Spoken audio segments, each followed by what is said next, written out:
નમસ્કાર. ધોરણ 10 વિષય ગુજરાતી, જેની અંદર વ્યાકરણ વિભાગ જોતા હતા આપણે ધ્વનિ શ્રેણીના અને જોડણીના નિયમો જોયા હતા. હવે એના પછી જે જોડણી ભેદે અર્થભેદ, એટલે કે કેવું કે જે જોડણી અમુક જે શબ્દો છે એની જે જોડણી થતી હોય છે એના આધારે એના અર્થ બદલાતા હોય છે. અને પરીક્ષાની અંદર 2 માર્ક્સના 1 થી 2 માર્ક્સનો એક ઉદાહરણ આપવામાં આવે છે અને એનો તમારે અર્થ એ લખવાનો હોય છે. આપેલો નથી હોતો, 2 શબ્દો આપેલા હોય. જેમ કે તમને પહેલો આપણે જે જોડણી ભેદના જે શબ્દો આપેલા છે, જેમ કે અકસ્માત એ હલંત છે અને અકસ્માત એ પૂરું છે. જો તો એ કેવો છે? આખો છે. અને પેલો તો કેવો છે? હલંત એટલે કે ખોળો છે. હવે અકસ્માત શબ્દ આપેલો હોય અને અકસ્માત બોલાય બંને સાથે, પણ જે લખવામાં ફેર છે. જો કે અકસ્માત એ હલંત આપણને બતાવ્યું છે, તો એવો બતાવે એનો અર્થ શું થાય છે કે જે ભાગેલો છે બતાવે છે, એટલે કે ખોડો છે, પણ એ કેવું એકાએક અણધારી જે ઘટના બને એની વાત, એકાએક અચાનક કોઈ આવી જાય નહીં કે એકાએક આવી ગયા એની વાત. અને અકસ્માત દુર્ઘટના, અણધાર્યો બનાવ, જો એક્સિડન્ટ થાય છે ને આપણે કે અકસ્માત થયો, તો એની વાત કરીએ. એટલે અકસ્માત હલંત જ્યારે હોય ત્યારે એકાએક, ખ્યાલ આવે છે, અણધારી ઘટના. અને અકસ્માત પૂરેપૂરો હોય, અકસ્માત એટલે કે ત જે હલંત હોતો નથી, આખો ત છે, તો એ જે છે એ દુર્ઘટના, એવો એનો અર્થ થાય છે. એના પછી તમે સામે જો શબ્દ આપેલો છે, એટલે કે એની નીચેથી આપણે જોઈએ તો ખ્યાલ વધારે આવે. અફર છે અને અફળ છે. અફર એટલે શું? તો કે જે કહે છે અચલ, જે ક્યારેય ચલિત ન થાય, અને નિશ્ચલ છે. અને અફળ એટલે કેવું? તો કે અફળ એટલે નિષ્ફળ. અફળ, ફળ જેને ફળ ના મળે, શું તકે છે કે નિષ્ફળ. પછી આવે છે અભિનય અને અભિનવ. મિત્રો ખાલી શબ્દમાં જ ફેર છે. અભી સરખું છે, પેલામાં નય છે અને પેલામાં નવ છે. હવે યાદ રાખવું હોય તો તમને એકદમ સહેલું. અભિનય એટલે અદાકારી, આપણે કે અભિનય કરે છે, અદાકારી. અને અભિનવ એટલે નવું, તદ્દન નવું. અભિનવ એટલે શું થાય? તદ્દન નવું. અને અભિનય એટલે કે જે આપણે અદાકારી, જે એક્ટિંગ કરે છે ને એની વાત કરે છે, અદાકારી. અને નવ એટલે નવું. એ શબ્દને યાદ રાખો એટલે ખાસ યાદ રહી જશે કે નવ એટલે નવું ભાઈ. એટલે અભિનવ તો કે છે તદ્દન નવું. અસ્ત્ર અને શસ્ત્ર બહુ જ મોસ્ટ આઈએમપી. આ શબ્દ ઘણીવાર પરીક્ષામાં પૂછાયેલો. અસ્ત્ર અને શસ્ત્ર આ બંને શબ્દ બોલવામાં આપણને એવું લાગે કે સરખા છે, અસ્ત્ર શસ્ત્ર, પણ ના, એના અર્થ પણ કેવા થાય છે? અલગ અલગ થાય છે. અસ્ત્ર એટલે શું અને શસ્ત્ર એટલે શું? મિત્રો એક વસ્તુ યાદ રાખો, શસ્ત્ર જે છે તો એ તમને એવું લાગે કે શસ્ત્ર, આપણે નહીં કહેતા કે દેવી છે, દેવતા, એમના હાથ જે છે, તો એમના હાથમાં શસ્ત્ર એ શોભે છે. મિત્રો અસ્ત્ર નહીં, પણ શું કહેવા માંગે? શસ્ત્ર શોભે છે. જે હાથથી લડવાનું હથિયાર હોય એને આપણે શું કહેવાય છે? શસ્ત્ર કહેવાય. શસ્ત્ર એટલે સજ્જ થયેલા હોય એવું માની શકીએ. અને અસ્ત્ર એટલે શું? અસ્ત્ર એટલે જે ફેંકવાનું હથિયાર છે. અસ્ત્ર એ શું છે? ફેંકવાનું હથિયાર છે. અને શસ્ત્ર એ હાથથી લડવાનું હથિયાર છે. તમને ખ્યાલ હોય કે મહાભારતના યુદ્ધમાં કૃષ્ણ ભગવાન અર્જુનને ઉપદેશ આપે છે કે તારે પાશુપત જે અસ્ત્ર છે એ ભગવાન શિવ પાસેથી મેળવવાનું છે. એ પણ તમે બનાવને યાદ રાખી શકો. અસ્ત્ર શું? તો કે જે ફેંકવાનું છે. અર્જુને પણ શું કરવાનું છે? તીર જે ધનુષ, એ ધનુષથી તીર ચલાવવાનું છે, એટલે ફેંકવાનું છે એને. જો એટલે પાશુપત શું કહે છે? શસ્ત્ર નથી કહેતા, પાશુપત અસ્ત્રની વાત કરી છે એમણે. એટલે તે અસ્ત્ર એટલે શું? તો કે જે ફેંકીને મારવામાં આવે છે તે. શસ્ત્ર એટલે શું? તો કે જે હાથમાં રાખીને મારવામાં આવે છે, એટલે હાથથી લડવાનું હથિયાર. આગળ વાત કરીએ આકરું અને આકડું. બહુ આકરો છે એવું નહીં કહેતા ઘણીવાર. આકરું એટલે શું? આકરું માણસ ઘણીવાર કે આકરું બની જાય કે છે, એટલે કઠણ. અને આકડું એટલે કેવું? આકડું એટલે ઝટ ગુસ્સે થઈ જાય કે છે. એ શબ્દો પણ ધ્યાન રાખવા જેવા છે. આગળ આવે છે આર અને આડ. આપણે કે આર એટલે શું? આર એટલે કાંજી. અને આડ એટલે શું? આડ એટલે આરોપ. આ મારી પર કે છે આડ મૂક્યો, નહીં કહેતા? આડ એટલે કે આરોપ મૂક્યો કહેવાય. ઇનામ અને ઈમાન. મિત્રો આ શબ્દો પણ મહત્ત્વના છે, પરીક્ષામાં પૂછાઈ ગયેલા છે. કે ઇનામ એટલે આપણે ખબર છે કે કોઈક સારું કાર્ય કરતા હોય, સ્કૂલની અંદર કોઈક સ્પર્ધા થઈ એની અંદર ભાગ લીધો અને આપણે એમાં નંબર આવે તો આપણે ઇનામ આપવામાં આવે. ઈમાન એટલે શું પણ કહે છે? ઇનામ અને ઈમાન, જો શબ્દોની થોડીક આગળ પાછળ જાય છે. પેલા માન છે ને પેલા નામ છે. ઇનામ એટલે બક્ષિસ, ભેટ. અને ઈમાન એટલે આપણી પ્રામાણિકતા.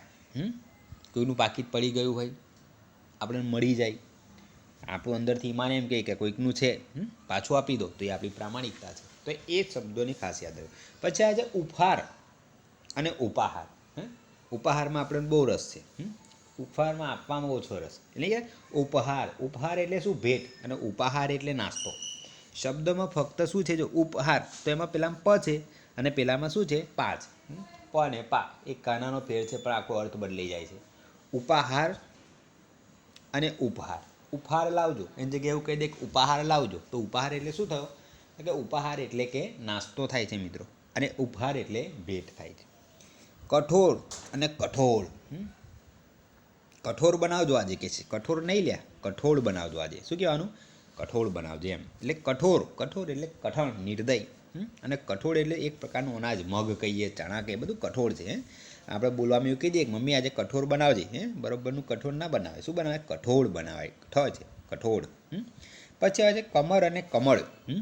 આજે મારી કમળ દુખે છે. કમળ નહીં, કમર દુખે છે. ર આપણે કે ખુરશી, ખુરશી બોલાય. શું બોલાય? ખુરશી. પણ શું કહીએ?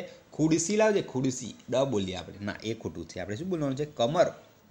અને બીજું આવે છે કમળ. એ કમર એટલે કેળ. મારી કેળ ભરી ગઈ છે, કે કેળ દુખે છે એની વાત છે ત્યાં.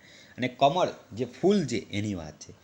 શબ્દોનું ખાસ યાદ રાખવાનું, જોડણી ભેદે થતા. હવે આવે છે અપેક્ષા અને ઉપેક્ષા. આની મને એવું નહીં કહેતા, ઘણા વાલી કહેતા હોય છે મને મારા દીકરા 10માં 90% લાવે એવી અપેક્ષા હતી. હા, અપેક્ષા હતી, ચિંતા નથી. પણ એવું કે ઉપેક્ષા હતી મને, તો એ ખોટું છે. અપેક્ષા એટલે શું થાય? ઈચ્છા થાય, આશા થાય.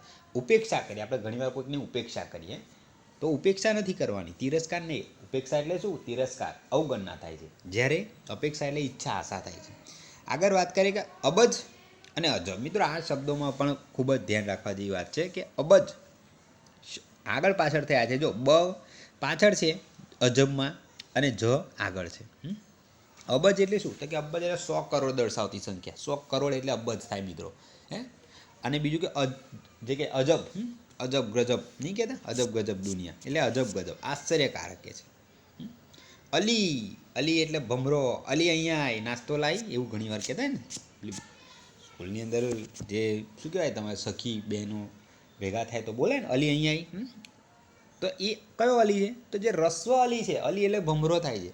અને અલી દીર્ઘ એટલે શું થાય છે? કે સખીને સંબોધે. શાને? સખીને સંબોધન. અલી દીર્ઘ એ શાને થશે?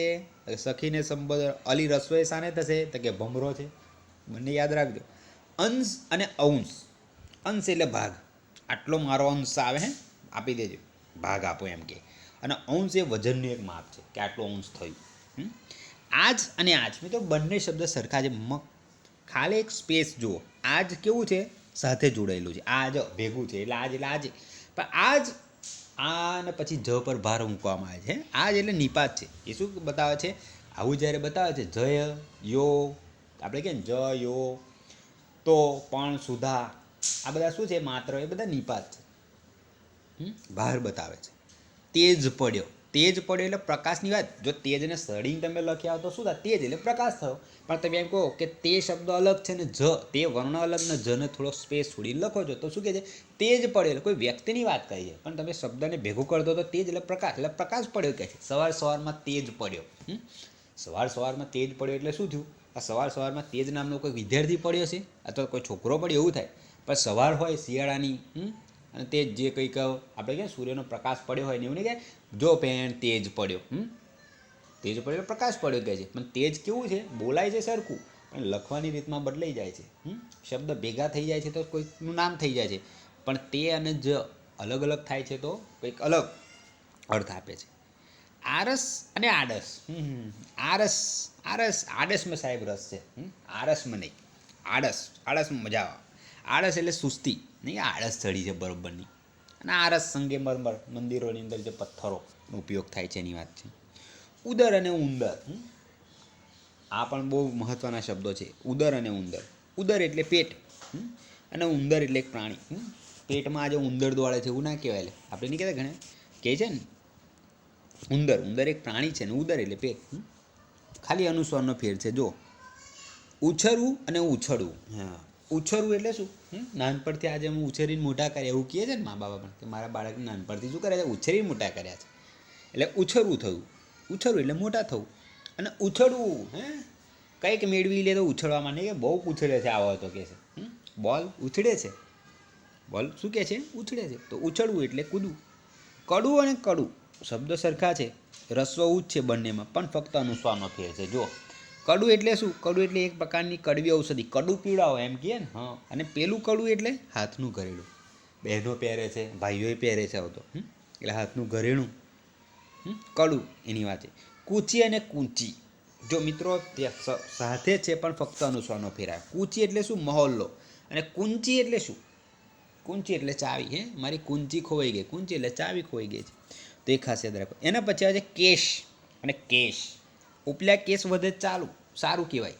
કહો તો કે મીંડારો શ, એ જે છે શ એ વધે છે, સારું છે. કેશ, વાળ વધે ને લાંબા, સારું લાગે. અને કેશ વધ્યા, કેશ એટલે મુકદમો, ભાઈ એ ના વધવા જોઈએ. એટલે કે છે કેશ વધે તો ચાલે, પણ કેશ મુકદમો નહીં. એટલે એ બંને યાદ રાખજો.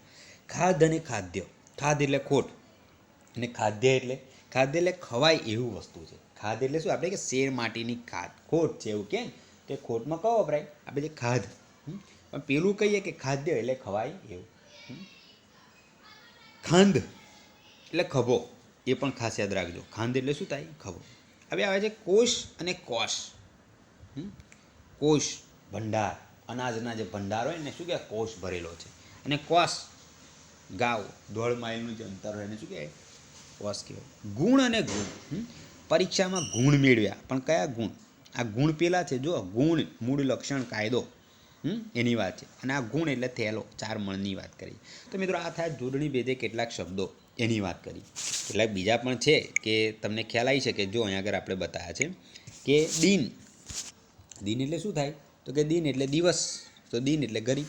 દ્રીપ એટલે હાથી, અને દ્રીપ એટલે બેટ. એમાં જો રસ્વ દીર્ઘનો ફેર છે. પાણી રસ્વ છે તો હાથ, પાણી દીર્ઘ છે તો જળ. અહીં એટલે સાપ, અને અહીં દીર્ઘ અનુસ્વાર એટલે શું થાય છે? આ સ્થળ.